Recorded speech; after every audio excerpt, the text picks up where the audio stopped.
ډاکټر صاحب صفای د دوی سره خبرې کوو، د دوی نظر اورو. دکتر صاحب محترم، شما بازی‌ها را می‌بینین از نزدیک و افغان‌ها را می‌بینین که با هم جمع شدن. می‌خوایم احساس گرمتان رو بشنویم.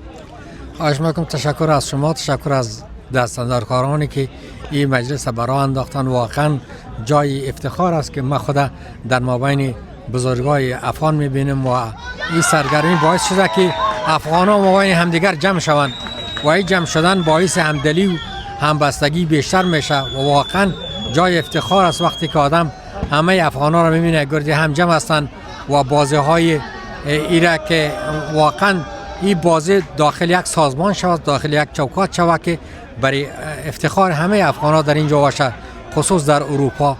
و جمع شدن افغان ها باعث افتخار است و همدیگر را دیدن و تشویق کردن این جوان ها که دستاورد داشته باشند در اروپا، در این منطقه، که جوان های افغان میتونن که یک گلی سر سبد باشند در این منطقه بیرون از افغانستان و دستاوردهای خوبی داشته باشند در ساحه ورزش و هنر و دیگر کارهای دیگری که واقعا یعنی باعثی میشه که همگی در یک جمع خود همدیگر را ببینن و باعث افتخار همدیگر باشند.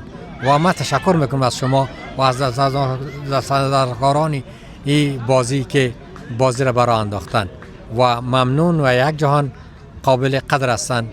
موفق باشند، زنده باشند. تشکر دکتر صاحب محترم.